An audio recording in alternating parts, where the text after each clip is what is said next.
오늘은 큐링 뷰티에 대해서 설명을 할 건데, 설명하기 전에 잠깐 저희 회사 소개해 드리자면, 저희 회사는 올해 이제 창립 20주년 된 회사고요. 이제 처음에 이제 용기 회사로 시작을 해서 10년 전부터는 이제 용기하고 화장품하고 같이 접목시켜가지고 해외 쪽으로 수출을 주로 하고 있는 업체라고 생각하시면 될 것 같아요. 그래서 그 전에는 뭐 콜마라든지 코스메카라든지 맥스라든지 이런 ODM사에다가 제품을 의뢰해서 그거 가지고 이제 저희 용기에 넣어서 그렇게 판매를 했었는데, 저희가 이제 CTK 이노랩이라고 해가지고 올 초에 그 화장품을 개발할 수 있는 연구소를 자그맣게 하나 오픈을 했고요. 거기서 이제 하는 일들은 저희 이제 ODM사랑 동일하게 저희가 이제 만든 제품으로 저희 개발된 용기에 넣어서 이렇게 판매를 하고 있는 연구소라고 생각하시면 될 것 같아요. 그래서 시작한 지는 얼마 안 됐지만 그래도 좀 경력 있는 연구원으로 좀 그래도 집중해가지고 저희 CTK만의 처방을 좀 만들어서 판매를 하고 있다라고 보시면 될 것 같아요. 그래서 얼마 생기지는 않았지만 벌써 이제 세 품목 정도 생산을 OEM을 줘서 생산을 해서 나갔고요. 뭐 또 차츰차츰 지금 진행 중에 있는 프로젝트들이 여러 가지가 있습니다. 그러면은 오늘 발표드린 클린 뷰티에 대해서 좀 말씀을 드리겠습니다. 일단은 컨텐츠를 보시게 되면 최근에 이제 클린 뷰티의 이제 동향, 그 다음에 클린 뷰티란 무엇인가, 그 다음에 클린 뷰티가 가지고 있는 뭐 몇 가지 요소, 그 다음에 클린 포뮬러란 무엇인가에 대해서 이렇게 네 가지 챕터로 말씀을 드릴 거고요. 먼저 동향을 보시면 최근에 이제 신문 기사라든지 아니면 화장품 신문이라든지 이런 데 보셨겠지만 MZ세대 사이에서 착해야 산다, K뷰티는 이제 클린 붐이 일고 있다, 이런 말들이 상당히 많이 나오고 있습니다. 그리고 예전에는 저희가 이제 화장품이라든지 이런 데서 가성비를 따졌다면 요즘 젊은 세대 2030이라든지 뭐 3040까지도 가성비보다는 가심비라고 하죠. 저희가 소비를 함에 있어서 나는 오늘 만족스러운 소비를 했다, 이런 것들을 따지기 때문에 돈이 지금은 중요한 게 아니라고 생각을 합니다. 그렇다 보니까 이런 착한 성분이라든지 아니면은 뭐 여러 가지 이제 가치 소비가 일상화가 되고 있고, 이거를 따라서 뭐 비건이라든지 아니면 뭐 리사이클러블한 뭐 용기라든지 이런 것들이 화장품에 이제 계속 접목이 되고 있다라고 보시면 될 것 같아요. 그래서 이런 것들이 뭐 처음에는 이제 성분 쪽에서 이제 유럽에 있는 뭐 글로벌 업체라든지 이런 쪽에서 성분 쪽으로 조금 규제를 뒀다라고 하면, 최근에는 뭐 비건이나 크루얼티 프리, 뭐 동물 실험을 했는지 안 했는지, 동물 기원인지 아닌지 이런 것까지 좀 가고, 이거에 더불어서 좀 종이라든지 튜브, 포장재까지 이런 것들이 환경에 어떤 영향을 미치는지 이런 데까지 이제 소비자의 의식이 확대되고 있다라고 보시면 될 것 같아요. 그렇다 보니까 이제 브랜드 컨셉부터 제품, 그 다음에 용기까지 약간 리사이클러블이나 아니면 뭐 비건이라든지 이런 쪽으로 많이 흘러가고 있다라고 보시면 될 것 같습니다. 최근 동향은 클린 뷰티 한 70% 정도, 평균 70% 정도는 클린 뷰티 브랜드는 신뢰가 간다, 브랜드에 호감이 생긴다, 제품을 구매할 것이다, 구매 시에 성분을 더 고려한 것 같다, 뭐 이런 식으로, 아니면 윤리적 요소가 더 많이 있을 것 같다, 이런 식의 이제 의식들이 좀 많아지다 보니까 그런 것들에 따라서 지금 화장품이라든지 아니면 개발 의뢰라든지 이런 것 쪽이 좀 클린 뷰티 쪽으로 많이, 예전보다는 많이 흘러왔다고 보시면 될 것 같아요. 그리고 클린 뷰티 제품을 구매하는 이유는 뭐냐라고 했을 때 가장 첫 번째는 안전하고 좋은 성분이다, 그 다음에 환경에 기여하고자 한다, 품질이 우수하다, 뭐 이런 순으로 나오고는 있습니다. 그렇다면 클린 뷰티는 무엇인가라고 봤을 때 친환경이나 비건, 그 다음에 성분 등을 아우르는 용어라고 생각을 하시면 될 것 같고요. 솔직히 클린 뷰티를 판단하는 명확한 기준은 없습니다. 그냥 보편적으로 유해 성분이 적을 것 같다, 지구 환경에 보호를 할 수 있는 뭐 재활용 용기를 좀 쓴 것 같다, 이런 식의 이제 의식들이 좀 보편화된 기준이라고 보시면 되고요. 이게 클린 뷰티야 라고 해서 명확하게 정의되어 있는 그런 것들은 없다고 보시면 될 것 같아요. 그렇다 보니까 첫 번째로 이제 성분 같은 것들은 많이 들어보셨겠지만 이제 탈크라든지 PG라든지 마이크로 비즈라든지 이런 것들이 뭐 사람에게나 혹은 뭐 바다 해양 오염이라든지 이런 것들을 시키게 되면서 환경에도 유해하고 사람 인체에도 유해하다라는 것들이 이제 보편적으로 이제 유해 성분에 관한 것이라고 볼 수 있고요. 두 번째로 이제 지구 환경 봤을 때 이제 공정무역이라든지 동물 실험을 안 한 거라든지 이런 것들이 많이 대두가 있다라고 보시면 될 것 같습니다.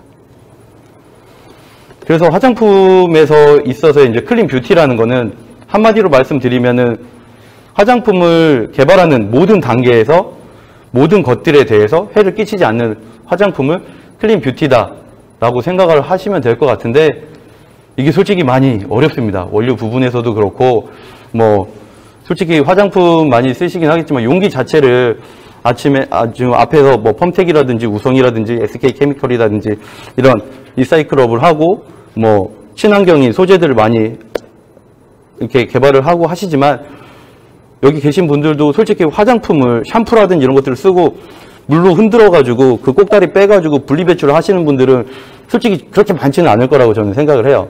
아파트도 나가 보면 그런 샴푸라든지 뭐 퐁퐁이라든지 이런 것들은 그냥 다 되거든요. 근데 저희 그 앞에 볼이 있으니까 그건 빼고 분리배출해야 되는데 그런 것들은 솔직히 잘 안 이루어지고 있고 뭐 한다고 하더라도 뭐 파운데이션이 됐든 립이 됐든 그런 것들을 다 분리배출을 하지는 않을 거라고 생각을 해요. 그러니까 그런 부분. 그다음에 원료도 너무 이제 규제가 심해지고 있고 뭐 사람이라든지 동물 또 환경까지 생각해야 되다 보니까 화장품을 개발하는 입장에서 솔직히 성분까지는 어떻게 이제 저희가 이제 하겠는데 나머지 부분에 대해서는 솔직히 어려운 점이 상당히 많이 있습니다. 근데 앞에서 말씀해 주신 뭐 용기 업체라든지 아니면은 원료사라든지 이런 쪽에서도 뭐 ESG 경영이다, 뭐 그린이다 해가지고 많이 그런 것들을 개발하시고 또 소개도 시켜주시고 해서 저희가 연구하는 입장에서는 그런 것들을 연구 개발에 접목시킴으로써 최대한 클린 뷰티에 다가가려고 노력을 하고 있습니다. 클린 뷰티는 크게 한 5가지 정도로 이제 저희가 이제 구분을 해 놓는데요. 첫 번째로는 이제 성분에서 얼마나 착한가. 이것도 이제 뭐 또 두 번째로 뭐 비건이나 뭐 크루얼티 프리 같이 동물 실험을 했거나 아니면 동물 기원의 원료를 사용했는지. 그 다음에 최근에 이제 대두가 많이 되고 있는 공정무역. 이거 얼마나 페어 트레이드를 하고 왔다 갔다 이렇게 그런 행위들이 이루어지는지. 그 다음에 이제 지속 가능성. 얼마나 이제 재활용 가능한지. 그 다음에 친환경. 얼마나 이제 환경에 이런 것들을 미치지 않은지. 근데 저는 이제 솔직히 이과이기 때문에 이런 성분이라든지 뭐 이런 것까지는 뭐 어느 정도 이렇게 하겠는데 솔직히 공정무역이라든지 이런 것들은 좀 문과나 이런 쪽에서 좀 다루는 그런 거기 때문에 솔직히 그런 쪽으로 들어가면 조금 어렵기는 한데 복잡하고 어렵기는 한데 최근에 이제 원료사에서도 그런 것들을 미리 다 공정무역 원료라든지 이런 것들을 소개를 시켜주시기 때문에 그런 것들을 충분히 화장품 쪽에 접목을 시켜서 개발을 하고 있다라고 보시면 될 것 같아요. 그래서 일단은 착한 원료 쪽에서 뭐냐 보면은 이거는 올리브영에서 지금 규제하고 있는 성분이라든지 이런 것들을 나타내는 거고 다음 장은 세포라, 클린의 세포라라고 해서 세포라에서 규제하고 있는 원료라고 보시면 됩니다. 근데 제가 올리브영을 올려놓은 이유는 최근에 이제 브랜드사들이 이제 매출이 좀 많이 줄었어요.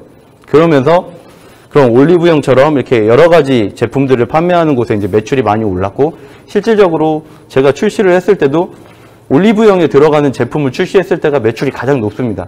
판매량도 많고 그렇기 때문에 올리브영에 이제 입점을 하기 위해서 이제 올리브영에서 이제 필수 배제하는 성분 뭐 16가지 하고 이제 동물보호, 크루얼티 프리, 그다음에 클린 뷰티 해서 이제 친환경적인 거 이런 것들을 조금씩 많이 찾기 시작을 했습니다. 근데 솔직히 이것도 그렇고 클린 에세프라 같은 경우에는 원래 한 7, 8년 전에는 18가지로 시작했어요.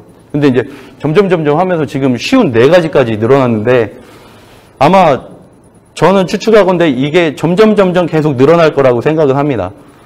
국내 LG 같은 경우에서는 한 100여 가지까지도 자체적으로 규제를 둬서 개발을 하거나 이렇게 하는 데도 있고요.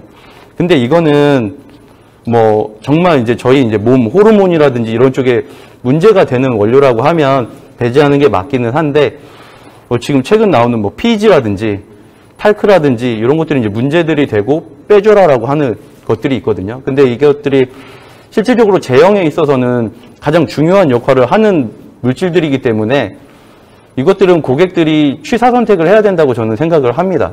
물론 뭐 클린 쪽으로 가는 것도 중요하겠지만 그래도 저희가 사용했을 때 피부에 좋고 사용감도 좋아야 되고 여러 가지를 다 만족해야 되는데 그런 것들을 빼고 PG를 빼고 탈크를 빼고 만드는 것들은 어렵기도 하고 안정성과 안전성을 잡기에도 어렵습니다. 그리고 가격도 비싸지고 그런 것들이 있기 때문에 저는 개인적으로는 이런 성분들에 대해서는 고객사 혹은 소비자가 취사 선택할 수 있는 나는 그냥 비건 아니어도 돼. 그냥 뭐 사용감 좋고 효능만 좋으면 돼. 이렇든지 아니면 아니 나는 비건으로만 갈 거야 라고 해서 비건 쪽으로만 가든지 그런 식으로 좀 흘러가야지 이 모든 것들을 만족하는 화장품을 만들기에는 솔직히 어려움이 있습니다. 그리고 뭐 각 국마다 규제가 또 달라요. 그래서 저희가 지금 기본적으로 하는 거는 세포라 클린이 지금 쉬운 4가지. 근데 저희가 이제 CTK 자체가 해외 쪽으로 수출을 많이 하는 데다 보니까 일단 기본적으로는 세포라 클린에 맞춰서 하고는 있어요. 그리고 비건도 될 수 있으면 맞추려고 하고. 하지만 이제 거기에서 뭐 타르트라든지 아니면 로레알이라든지 이런 데서는 이 기준 말고도 몇 가지를 더 이렇게 해가지고 하는 것들이 있어요. 그래서 고객사마다 저희가 기본적으로 처방은 맨 처음에 설계는 이렇게 하지만 업체마다 다 기준이 다르기 때문에 그때마다 업체에 맞춰서 그 기준에 맞는 처방을 세팅을 하고 있습니다. 이게 이제 아까 말씀드렸던 취사 선택인 거라고 생각은 해요. 우리 업체에서는 나는 이 규제를 또 하나를 더 줄 거야. 나는 이거는 그냥 써도 되는데 난 이거는 빼줘. 이런 식으로 이제 성분들 가지고 왔다 갔다 하는 경우도 있고 뭐 정말 뭐 PG 같은 경우에는 그 유화제인데 사용감에 뭐 지대한 영향을 미치기 때문에 이런 것들은 빼고 하면 사용감을 맞출 수가 없어요. 동일하게는. 근데 뭐 저희가 빼고 맞췄다가도 이거 그럼 PG 들어가도 되니까 사용감 한 번만 더 맞춰주세요 했을 때 PG계 유화제를 넣고 하면은 단번에 픽스되는 경우도 있습니다. 이런 것들이 바로 그때그때 상황에 맞게 취사 선택을 해서 화장품을 소비자나 아니면 뭐 브랜드사가 개발하는 그런 역할을 하고 있다라고 저는 개인적으로 생각합니다. 그래서 앞으로도 뭐 규제 성분이 더 늘어는 나겠지만 그거는 소비자와 업체 간에 이렇게 뭐 맞춰가면서 그 규제를 따라가지 않을까라는 생각을 하고 있습니다. 그리고 이제 또 하나가 이제 EWG 그린 등급에 대해서 이제 미국 비영리단체에서 이제 이런 것들을 하고 있는 건데 그래도 조금 신뢰를 할 수 있는 게 뭐냐면 이 등급들이 해마다 바뀌어요. 아니면 주기적으로 바뀝니다. 그리고 얘네들이 이렇게 했었던 거에 대한 여러 가지 이제 데이터들이라든지 이런 것들을 볼 수 있는 그런 데이기 때문에 기본적으로 아까 말씀드렸던 세포라 클린이라든지 EWG 그린이라든지 될 수 있으면 저희가 이제 맞춰서 하려는 이유가 이제 좀 신뢰할 수 있는 그레이드고 기본적으로 이제 요청을 하고 있는 부분이기 때문에 이렇게 세팅을 하고 있습니다. 이게 만약에 처음부터 끝까지 안 변하고 가만히 있었으면 저희도 신뢰는 안 했을 거예요. 근데 신뢰를 하는 이유는 시간이 지나면서 아니면 그때그때 의식이라든지 바뀌면서 이런 것들이 하나씩 단계가 좀씩 내려갔다가 올라갔다가 이렇게 하고 있습니다. 쉽게 말해서 뭐 탈크 같은 경우에는 예전에는 3단계였어요. 성면 때문에. 근데 지금은 8단계로 올라가 있습니다. 이 의식 자체가 좀 바뀌고 하면서 그런 것들에 대한 좀 중요도라든지 이런 것들이 좀 바뀌고 있다라고 생각을 하고 있습니다. 그 다음에 이제 좀 최근에 많이 찾는 게 이제 비건이죠. 육식. 근데 비건이 제일 높은 단계고 그 안에서도 6가지인가 5가지인가 막 나눠져 있어요. 뭐 계란은 신자는 먹고 뭐 계란은 먹고 뭐 비계는 안 먹고 되게 좀 복잡하게 좀 나눠져 있는데 최근에 이제 비건 화장품에 대한 뭐 열풍까지는 아닌데 많이 이제 늘어나고 있고 저희 국내에서 이제 디어달리아라고 하는 브랜드 자체가 이제 비건으로 이제 시작을 했다가 처음에는 그렇게까지 뭐 인기가 없었지만 최근에 이제 비건으로 해서 이제 좀 대표 브랜드처럼 디어달리아가 많이 뜬 것처럼 이게 이제 시간이 지나면서 좀씩 바뀌어가고 있다라고 생각을 합니다. 근데 이제 개인적으로는 이것들을 이제 동물 실험이라든지 아니면 동물 유래가 아닌 원료를 써서 저희가 비건을 맞출 수는 있어요. 근데 이거를 어디까지 이제 성분적인 거는 그런데 이거를 정말 만드는 사람도 고기를 먹지 말아야 되는지 아니면 소비자도 고기를 먹지 말아야 되는지 뭐 이런 것들도 고민을 하고 하는데 전 개인적으로는 비건이라는 화장품을 찾고 사용하고는 있지만 그 사람은 고기를 먹는단 말이죠. 그래서 이거는 약간 정말 이제 비건에 맞춰서 생활하는 사람도 있겠지만 이게 사회가 이제 흐름이라든지 이런 것들이 이제 의식이 좀 변화되고 하면서 비건 열풍이고 야 이건 동물 실험 안 했네 이런 것들이 가면서 이제 소비자의 가치가 그럼 동물 안전하네 동물 실험 안 한 거네 라고 뭐 본인이 고기를 섭취하더라도 사회 흐름에 따라서 비건이라든지 이런 것들을 좀씩 찾아가면서 아까 말씀드렸던 가심비에 가치적인 소비를 했다는 거에 만족을 하면서 약간 비건이라는 트렌드가 좀씩 우리 사이에서 이렇게 점점 포션이 좀 많아지지 않나라고 생각을 하고 있습니다. 그리고 나서 이제 이건 아까 말씀드린 것처럼 좀 어려운 부분이긴 한데 제 입장에서는 공정무역 같은 경우에는 그림 보시면 알 것 같아요. 그러니까 이게 이제 개도국이라든지 이런 데 못 사는 나라에서 노동력 착취라든지 아니면은 뭐 적합적인 대금을 지급하지 않는 것들에 대한 거거든요. 그래서 여기 이제 일반 커피라든지 공정무역 커피는 그 생산자한테 돌아가는 이익이 뭐 더 높다든지 이런 것들을 총체적으로 이제 해서 하는 것들인데 1번부터 10번까지 딱 봤을 때 이게 내가 당하는 입장이면 좀 기분 나쁘겠다라고 한 요소들이 거의 다 들어가 있어요. 거의 다 들어가 있고 5번 같은 경우에는 아동 이거는 이제 화장품 쪽에서 보면 마이카, 천연 마이카 인도에서 이제 애들이 돌멩이 캐가지고 그거를 쪼개가지고 이제 마이카를 만드는 거기 때문에 그런 거 가지고 이제 많이 문제가 있었죠. 그래서 글로벌 업체에서는 아예 이제 마이카에 대해서 뭐 글로벌 기업이라든지 아니면 이제 등록되지 않은 마이카들은 사용하지 않고 있고 그런 것들이 이제 규제들이 계속 늘어나고 있습니다. 근데 뭐 다른 뭐 비건이나 원료적인 거는 성분적인 거기 때문에 계속 늘어날 거고 제가 봤을 때는 이런 페어 트레이드에 대한 부분도 앞으로 이제 EWG 경영이라든지 이런 것들이 늘어나면서 이런 부분에서도 좀 강조되면서 늘어나지 않을까라는 생각을 하고 있습니다. 다음에는 서스테너빌리티인데요. 이거 같은 경우에는 앞에서 해주신 뭐 펌텍이라든지 뭐 우성이라든지 SK케미칼이라든지 워낙 뭐 리사이클블 분야 이런 것들은 많이 나와서 그런 부분은 뭐 제외하고 RSPO 같은 경우에는 저희가 이제 팜 오일에서 이제 유래되는 그런 원료들이 많이 있거든요. 근데 이런 것들을 이제 많이 사용을 하다 보니까 이런 것들이 뭐라고 해야 되지?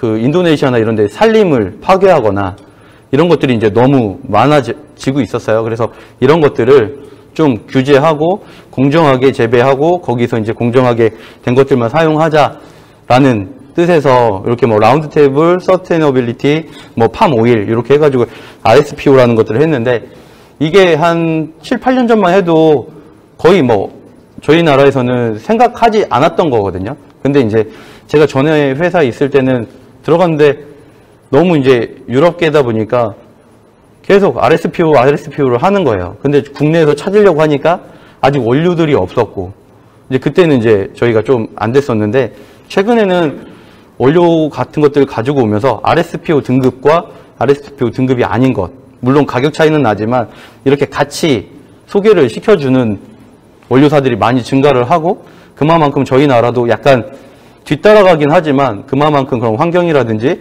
서스테너빌리티에 대해서 계속적으로 의식 변화라든지 이런 것들이 증가되고 있다라는 생각이 듭니다. 그다음에 뭐 에코 프렌들리 같은 경우는 뭐 친환경 그 다음에 친환경 앞에서 많이 했으니까 일단 건너뛸게요. 그 다음에 이제 저희가 중요하게 생각하는 게 앞으로 계속 대두되고 미래에도 계속 대두될 거라고 생각하는 게 바로 이 탄소 발자국입니다. 탄소 발자국 같은 경우에는 이제 원료를 생산하면서도 어떤 방법으로 했을 때 뭐 탄소를 덜 배출하는가 이런 것까지 지금 로레알 같은 경우에는 따지기 시작했고요. 영국이라든지 이런 나라에서는 약간 이렇게 자꾸 이제 마크들이 이제 많이 늘어나는데 풍차 마크 같은 것도 이렇게 달려 있어요. 이런 것들을 인증해 줄 수 있냐라고 하는데, 풍차 마크 같은 경우에는 이걸 생산했을 때 사용한 전기를 니네를 뭘 썼냐, 아니면 뭐 풍력을 썼는지 수력을 썼는지 아니면 뭐 원자력을 썼는지 이런 것들까지도 체크를 하는, 이태리 같은 경우에는 거의 90%가 수력이거든요. 나머지 10%는 프랑스에서 원자력으로 땡겨와가지고 이제 거의 이제 수력으로만 하는 나라인데, 그런 나라들은 이제 대부분 그런 것들이 가능하죠. 근데 이제 저희 나라 같은 경우에는 이런 것들을 좀 하기가 좀 어려운 실정이고, 그나마 이제 좀 되는 것들이 이제 시골에서 이제 고령화가 되면서 이제 농사짓기 힘들고 하면 이제 들판행 같은데 산이라든지 지금 저희 태양열 판 이렇게 쭉 깔잖아요. 그런 것들을 이제 한전에서 사다가 이런 것들을 우리는 그거를 사서 사용하고 싶다라고 해서 그런 것들을 이제 쓸 수가 있어요. 그래서 그런 거 가지고 이제 탄소 발자국이라든지 우리는 뭐 이렇게 자연 에너지를 썼다라든지 이런 것들이 이제 점점 마크를 달 거고, 지금 최근에 이제 돌아다니다 보면은 전기차들 이제 많이 눈에 띄잖아요. 뭐 주식도 전기 배터리 하는 주식들이 많이 오르고 있고, 앞으로는 사업이 그쪽으로 성장할 거기 때문에 앞으로 이 탄소 발자국에 대해서 되게 많은 것들이 이루어지지 않을까. 그래서 뭐 글로벌 기업 로레알 같은 경우에서는 원료를 생산하고 이거를 제조하고 할 때 어느 일정 등급의 에너지 이상을 썼을 때는 이거는 아닌 걸로 하고 이제 좀 다시 이런 식의 그런 것도 지금 만들어지고 있고 이미 만들어졌어요. 그래서 점점 뭐 화장품 만드는 것도 좀 어려워질 것 같은데, 그만큼 앞으로는 뭐 이상기후라든지 이런 것들을 대비해서 이런 탄소 발자국에 대한 것들이 대두되지 않을까라고 조심스럽게 예측을 해봅니다. 그 다음에 이제 또 하나가 이제 바다 오염 문제가 좀 많다 보니까 생분해. 저희 이제 뭐 화장품 같은 것들 보면은 많이 이제 글리터들이 유행하면서 많이 막 큰 반짝이 같은 것도 여성분들은 아실 거예요. 큰 반짝이 많이 막 나오고 했었잖아요. 그게 다 이제 PETG 이제 프탈레이트 계열의 그냥 저희 이제 페트병을 작게 잘라가지고 만드신 거라고 보면 돼요. 이제 그런 것들이 이제 생분해도 안 되고, 뭐 PMMA라든지 뭐 나이론이라든지 이런 것들이 생분해가 안 되면서 이제 그것들은 이제 바다에서 문제가 되기 시작했죠. 그래서 이제 그거를 대체해서 최근에 나오는 것들이 이제 생분해. 아마 SK케미컬이라든지 이런 쪽에서도 발표하실 때 말씀드렸겠지만 생분해 될 수 있는 재료, 소재 이런 것들을 많이 찾고 있고, 화장품 쪽에서도 그런 아까 말씀드린 그런 프탈레이트계의 글리터를 대체할 수 있는 셀룰로즈로 만들어진 글리터들도 나오고 있고요. 그래서 바이오 글리터라고 해서 물에다가 넣어놓으면 뭐 56일 안에 생분해되는 그런 것들도 개발을 하고 있습니다. 그리고 저희 그 바이오 캐나다라고 저희 회사의 이제 계열사가 캐나다에 있는데, 그쪽에서도 이런 바이오 디그레더블한 그 화장품 용기 그 재료를 지금 개발을 해가지고 저희 연구소에서도 지금 테스트를 하고 있고 그쪽에서도 테스트를 하고 있어요. 그래서 뭐 물에다가 지금 담가 놓고 있는데 어느 정도 다 지금 시간이 지나면서 다 용해가 되고 있고요.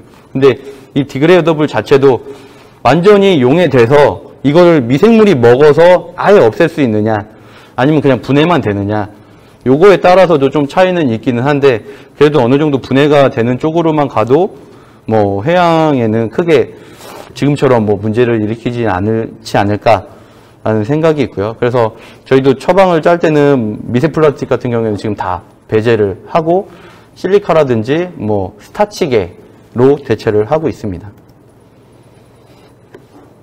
마지막으로 이제 저희 회사에서 그러면은 이런 클린 뷰티에 이런 흐름이 있는데, 그러면 저희 회사에는 뭐를 하느냐? 저희가 얼마 전에 이제 클립이라는 그런 온라인 플랫폼을 개설을 했습니다. 3월 달에. 그래서 이제 조금 이제 뭐 데모 버전으로도 좀 진행하고 하다가 5월 달쯤에서는 이제 본격적으로 이제 진행을 하고 있는데요. 이 플랫폼 안에 보시면은 뭐 원료라든지 뭐 클린, 이게 카테고리 자체가 그래요. 클린, 비건, 동물 실험 노, 지속 가능, 뭐 그다음에 저희 특허, 그다음에 친환경 CTK 뭐 이런 식으로 해서 저희들이 뭐 용기 쪽에서도 뭐 좀 리사이클블로 하거나 이런 것들을 개발도 하지만 저희들이 그 OEM사 ODM사에다가 그 아웃소싱하는 포뮬러 자체도 뭐 비건이라든지 EWG 그린, 세프라 클린 이런 규정들을 좀 다 공유를 하고 저희가 처방 제형을 받고 있고요. 저희 자체에서 개발하는 것도 그런 클린이라든지 뭐 고객사 블랙리스트에 맞춰서 전부 다 그렇게 진행을 하고 있습니다. 그래서 저희 이 클립이라는 플랫폼 안에 들어오시면 용기에서부터 제형까지 다 그렇게 받아보실 수가 있고요. 여기에는 뭐 자사 클린 패키지, 그 다음에 저희 포뮬러를 적용해서 그런 것들을 계속 지속적으로 업데이트를 하고 있어요. 그래서 용기도 찾을 수 있고, 제형도 찾을 수 있고, 원료도 찾을 수 있고, 그런 온라인으로 봤을 때는 좀 많은 것들이 있는 플랫폼이라고 보시면 될 것 같습니다. 그렇게 해서 이제 처방 쪽이라든지 그런 쪽에서는 그렇게 흘러가고 있고, 저희는 이제 지금 또 따로는 뭐 스프링이 없는 펌프라든지 리필 가능한 PCR 버전, 뭐 단일 재진의 뭐 PCR, 뭐 페트, PP 뭐 이런 것들을 지금 개발을 하고 있고요. 용기 부분은 뭐 앞쪽에서 워낙 그 다른 용기 업체 분들께서 너무 잘 준비를 지금도 이미 뭐 개발하시고 계시겠지만 너무 잘 하시고 있어가지고 요거는 제가 건너뛰도록 하겠습니다. 그 다음에 이제 미래의 클린 뷰티는 그럼 어떻게 갈 것인가라고 봤을 때 지금 지속적인 기후 변화라든지 아니면 기후 변화에 대한 위기의식 때문에 저희가 봤을 때 환경 또는 윤리적으로 미래 뷰티 산업에서는 상당히 중요한 키워드가 되지 않을까라고 생각을 하고 있고요. 이런 클린 뷰티에 대해서는 뭐 미국이라든지 아니면 유럽 시장에서 가장 먼저 그런 것들이 흘러왔고 그런 것들을 저희 나라나 중국이나 이렇게 좀 따라가는 추세라고 좀 저는 생각을 해요. 그래서 아직까지도 국내 출시하는 거라든지 아니면 요 아시안 쪽에는 뭐 RSPO 안 되는 것도 써도 되고요. 뭐 다른 원료들을 좀 사용해도 되는 그런 범위가 사용할 수 있는 범위가 유럽이나 미국보다는 조금 더 넓다라고 생각을 하시면 될 것 같아요. 근데 이제 그것들이 점점 이제 의식 변화라든지 이런 것 때문에 점점 좁혀져 오고 있고 어느 정도 유럽에 준하는 기준으로 맞춰서 가고 있다라고 보시면 될 것 같습니다. 그리고 이제 또 하나는 이제 블루 뷰티. 그냥 저희가 그냥 생각하기에는 앞으로는 뭐 클린 뷰티도 있고 뭐도 있고 하지만 블루 뷰티 쪽으로 좀 클 것 같다라고 이제 명명을 했고요. 이거는 온난화 때문에 이제 온난화하고 해양 오염에 대한 관심이 높아지면서 해양에 대한 그런 푸른 바다, 그 다음에 저희 뭐 미세먼지 되게 많잖아요. 뭐 그런 것들을 봤을 때 뭐 맑은 공기, 푸른 하늘 이런 것들에 대한 트렌드가 이제 관심이 증대가 될 거고 이거에 따라서 처방이라든지 뭐 용기라든지 아니면 원료라든지 이런 것들이 점차 그 의식의 시대 흐름에 맞게 가지 않을까라는 생각을 합니다. 근데 뭐 처방을 개발하는 개발자 입장에서 봤을 때는 이 모든 거를 한 번에 진짜 아우르는 화장품을 만들기에는 정말 좀 어렵기는 해요. 어렵기는 하고 좀 뭐 용기라든지 이런 것들이 잘 만들어졌다 하더라도 또 뭐 원료에 따라서 반응성이라든지 이런 것들이 있을 수 있고 하기 때문에 이런 것들을 다 아우르기는 앞에 말씀드린 것처럼 모든 것을 아우르는 것이 클린 뷰티다라고 하면 이 모든 것을 아우를 수는 없지만 그래도 어느 한 부분에서 저희가 만족하는 아니면 이 모든 부분을 다 만족하려고 앞으로 이렇게 하나하나 이렇게 나아갈 수 있는 그런 쪽으로 클린 뷰티가 발달되지 않을까. 그 부분에 있어서 첫 단계는 원료였고 두 번째 단계로는 이제 비건, 뭐 동물이라든지 이런 게 될 거고 세 번째로 뭐 공정무역, 그 다음에 뭐 에코프렌들리, 탄소 발자국 뭐 이런 식으로 좀 더 이렇게 흘러가지 않을까라는 생각을 합니다. 그래서 앞으로 클린 뷰티 쪽은 그렇게 흘러갈 것 같고 앞으로 그런 식으로 개발이 될 것 같다라고 조심스럽게 예견을 좀 해보고요. 실질적으로 그런 니즈라든지 그런 개발 요청이 많이 오고 있습니다. 그래서 그런 쪽으로 갈 것 같습니다. 제가 뭐 준비한 거는 일단 발표는 여기까지이고요. 혹시 질문 있으시면 질문. 네, 혹시 질문 있으신 분은 손을 들어주시면 전달드리도록 하겠습니다.